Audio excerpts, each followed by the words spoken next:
Chance Dorland, and this is In-Depth, an interview program from expressnews.com where you'll find in-depth reporting and other resources concerning every topic discussed on the podcast. For more than a week, San Antonio Express News staff writer Emilie Eaton has written about 34-year-old Christopher Anthony Young, a San Antonio man convicted in the robbery and murder of a Southeast Side convenience store owner who was executed Tuesday evening, despite pleas from the victim's son to save his life. Emilie joins me now to discuss the case. So, Emilie, great to have you back here on the program, especially since we're talking about such a sensitive issue. Let's start with the conclusion to this story and work our way back to when you first started following the case. So, tell me about Tuesday evening. Well, first of all, thanks for having me, Chance. And so on Tuesday evening, Christopher Young was sentenced to death, or actually executed, for the murder and robbery that you mentioned earlier. There were some last minute appeals, as is custom with death penalty cases, throughout the morning on Tuesday. The lawyers for Chris Young were trying to ask the governor for a last-minute reprieve so that they could review a decision by the Board of Paroles and Pardons that basically said that Chris Young could not receive clemency. And they alleged that the Board of Pardons and Paroles their decision was influenced by racism, because they have, in a very rare move, they gave clemency to a white man about a month ago. His name was Forrest Whitaker. And Forrest Whitaker was a really, I wouldn't necessarily say controversial, but it was very unusual. It's not often that Governor Abbott grants clemency. In fact, I think this was the first time that he had granted clemency during his tenure as governor. So the lawyers were trying all of these last minute tactics to try to make sure that he wouldn't get executed. They ended up appealing to the Fifth Circuit Court of Appeals. They said they would not hear the case. And then they decided not to go to the Supreme Court. And the execution went on right as scheduled. So there were 5 witnesses from the media there, along with various Texas state officials. And we were led across the courtyard to the Huntsville unit where they conduct the executions. And we were brought into there's 2 rooms that they split up the reporters in. One's for the victim's family and one's for the offender's family. And no one was there from the offender's family or the victim's family. It was all Texas state officials and reporters. And when you get into the room, Chris Young was already on the table. He was already strapped on the gurney. He already had the needle in his vein. And as soon as they closed the doors, the warden asked him if he had any final words, and he said he did. And this is what Young said: "I want to make sure the Patel family knows I love them like they love me. Make sure the kids in the world know I'm being executed, and those kids I've been mentoring keep this fight going. I'm good, warden." And at that point, they started injecting the drug. And so obviously we're going to talk more about Christopher Anthony Young and the execution Tuesday evening that you just mentioned, Emilie. But I want to go back very quickly to this other case you mentioned the white man that was pardoned by the governor. Was there anything specific that stood out in that case that was used as a reason for why that decision was made? Yes. That man received clemency in part because his father, who was actually his victim as well. So Forrest Whitaker was accused of trying to kill 3 members of his family. He sort of had this plot to try to get their insurance money, kill them all, and get life insurance money. And he wasn't the actual hitman or the person who actually committed the murder, but he was the one who planned it all. And his father was one of the victims, but he ended up surviving. 2 other people were killed. And the father basically made a case to Governor Abbott and to the Board of Pardons and Paroles and said, "This is my last surviving family member. And he did try to kill me, but I believe he is a changed man who has done really good things on death row, has tried to better his life. And as a result, I don't want him executed." And so it really was that statement from the offender's father, who was also a victim, that helped him get clemency. that's such an interesting thing to hear, because what happened with Christopher Anthony Young that I mentioned at the top of the beginning of this episode, his victim of this robbery passed away, was murdered at that time. But his son had basically said a similar statement to what you just described for the father of this other man, Forrest Whitaker. So tell me more about the son of Christopher Anthony Young's victim, and how I believe within the last 3 months or so, he had a change of heart and wanted Christopher Anthony Young to live. Yes, Mitesh Patel and his family, he has a sister and his mother is still alive. And they, for years, were supportive of the death penalty. In fact, Mitesh testified during the trial and said he wanted, I don't know if he said exactly these words, but he testified during the sentencing phase where they were trying to get the death penalty.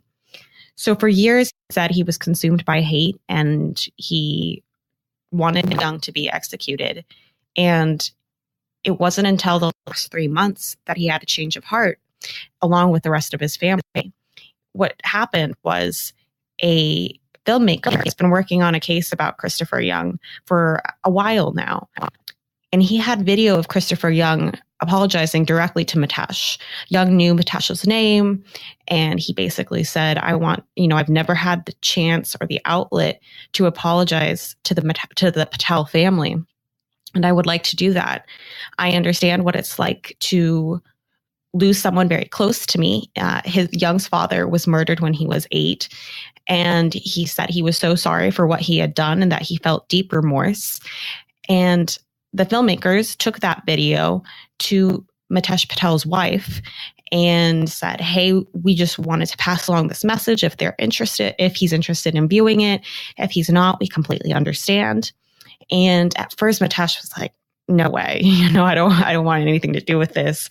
And with time, he learned more about Young, about how Young has 3 daughters, 2 of whom he has a relationship with, and how he's trying to be a good influence for children who were once in his shoes, who grew up in sort of at-risk kids who grew up in really rough situations. And Mitesh decided to watch the video, and he decided, even before watching the video, that he was going to advocate for Young and advocate for clemency. So it really was this video and just learning more about Young and about Young's own childhood that was scarred by trauma, and that just made him change his mind. And I know specifically by reading some of your reports that are still available at expressnews.com, you can find a lot of information on this case. There's a really iconic photo of Chris Young's aunt, I believe, and also the son of his victim that you've just been discussing. So tell me a little bit about that relationship. I think they really haven't gotten the chance to know each other that well. It's only been 3 months since Mitesh and his family had this change of heart. But Mitesh has tried to get to know and wants to continue to get to know the rest of the Young family. That photo was taken last week. I believe it was Tuesday, so the week before the execution. And it was the first public appearance that Mitesh had made in Young's case. He had previously, Young's lawyers had mentioned that Mitesh was supportive of the clemency petition, but he hadn't actually come forward. We didn't actually hear his words firsthand or see him or know for a fact that that was true. And Mitesh came forward during this rally downtown that a bunch of religious leaders were having. And a bunch of Young's family was there, and he met them all, including Valerie Harris, who's depicted in that picture. And it is a really poignant picture. You can see that she's sort of very emotional being able to meet him, and presumably also very emotional because of what Mitesh has been advocating for. If that wasn't complicated enough, everything that we've discussed, there's many more levels of this story. And the one I'd like to talk about right now are at least some of perhaps the other victims of this man. In addition to the murder, there was also a very, very horrible rape, correct? And I know that victim feels very differently. Yes, she does. So prior to the murder, Chris Young went to an apartment complex on Pecan Valley Drive. And according to court documents, he went inside this apartment He knocked on the door and a woman answered, and he had her at gunpoint, and he forced his way inside and asked her for money. And she said she only had $28. And he said, well, that's not enough, or something to that effect. And he basically made her walk around the whole apartment complex to make sure that no one else was there besides her 3 children, who were, I believe, 2, 5, and 7. And basically told her to undress. When she didn't undress fast enough, he shot a bullet into the floorboard, and she continued undressing, and he made her perform oral sex on him as her 3 children watched from sort of an adjacent room where they could see everything. So she's had an awful time since, as can be imagined. For years, she moved back in with her mother. She wouldn't open the door. Whenever it knocked, her family did grocery shopping for her. A few years after the rape, she had a son, and he's 10 now. But when he was a little boy, and I presume now too, he liked playing with guns. He liked playing fake guns with robbers and policemen, and she wouldn't allow him to. She couldn't stand the sight of a gun. She was just so anxious, and she would end up getting a little upset with him, and she felt horribly that he wasn't able to have that type of childhood experience that many young boys do. And she at one point had a psychotic break and was checked into a hospital. Her daughter also struggled. She was put on antidepressants, and as this execution loomed, she got more and more upset, she's really gotten her life back on track. But as the execution loomed, it brought more memories of that fateful morning back for her and her children. And as she saw Mitesh Patel advocating for clemency for Chris Young, she grew more and more upset because her side of the story wasn't being told. And she did want to see him executed. She felt that he was not a reformed man, that he was pure evil and should be executed as a result. So, yeah, her story really speaks to the complex emotions that we as humans have when we're dealing with grief and trauma. I mean, you have Mitesh Patel, who struggled with hatred for years and then came around, and her story is completely different. And that just speaks to how we cope. So you were at the execution on Tuesday, as we've already discussed. Christopher Anthony Young is now dead. He was executed for these crimes. Have you spoken to either side since that execution? So, as you mentioned, the side that was for clemency, or perhaps the woman that we just discussed who wanted him to die? Actually, I spoke to the woman who wanted him to die that evening, about 2 hours after the execution.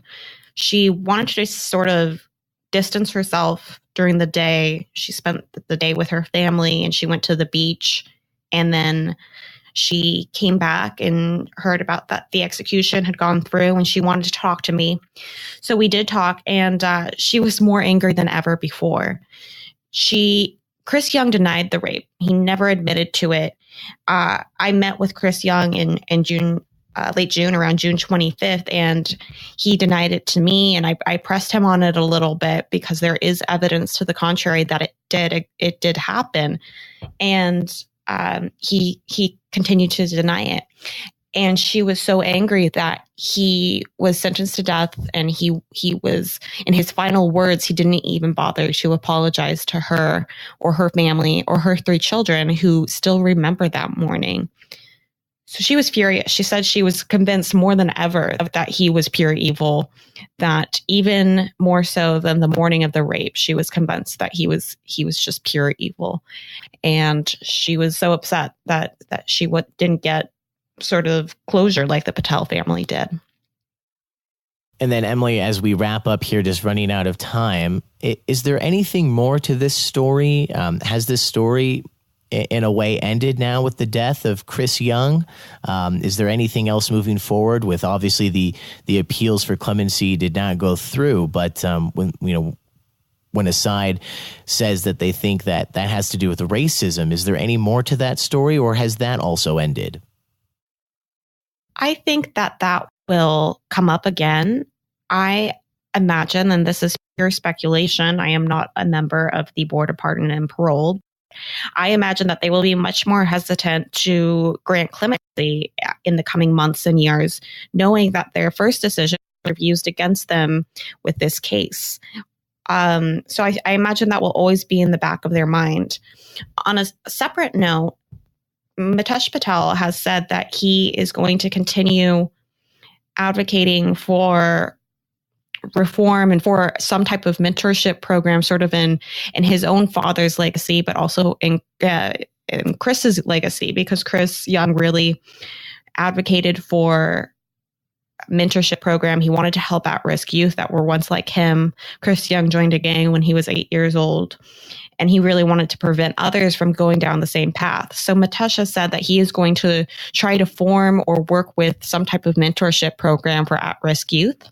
And he also is going to try to be there for Young's two daughters, who obviously are devastated that their father has been killed. They have really struggled with what he did, learning what he did and how awful it was. But at the end of the day, he was still their father. And so Mitesh wants to be there for them. The youngest, who's 14, she wants to be a lawyer when she grows up. And Mitesh's wife is going to law school. So he wants to introduce them and give her the opportunity to see, what she can become and to do good in this situation. I think at the end of the day, it wasn't the outcome he wanted, but he still wants to do good, and he still wants there to be somewhat of a happy ending. And so that's what he's going to aim for. And then I guess finally, Emilie, before we say goodbye, I want to ask you about what your experience was like covering this case. I mean, you saw this man die. Yes. I get that question a lot. This is actually the second execution I've witnessed, and it's very difficult to describe. This one was a little different. That's the second one for me, because I had spoken to almost everyone involved. I've spoken to Chris's mother, his grandmother, his two daughters, his ex-girlfriend. I talked to him himself. I talked to Mitesh and his sister. I spoke to the rape victim and mother as well. And so I felt very close to this case. I, of course, I don't advocate for or against the death penalty. That's not my job. I feel my job is to tell the stories of these people and get their voices out there. But it was weird. When I walked into the death chamber, or not the death chamber, but the visitation room right next to the death chamber, Chris Young looked over and he looked at me, and they recognized me because I had met him 3 weeks prior. And I struggled with what to do. Do I acknowledge him? Do I smile? I mean, do you smile in a situation like that? So I sort of, I gave him, he knew I was acknowledging him, I think. And it was very weird. Regardless of how you feel about the death penalty and about capital punishment, it's weird to watch someone die. So it was an interesting experience. I will say that. And I very much appreciate you sharing that experience with myself and anyone who's listening to this right now. So, San Antonio Express News staff writer Emilie Eaton, thank you for what you do, and especially when discussing a case like this. Thank you, and thank you for having me.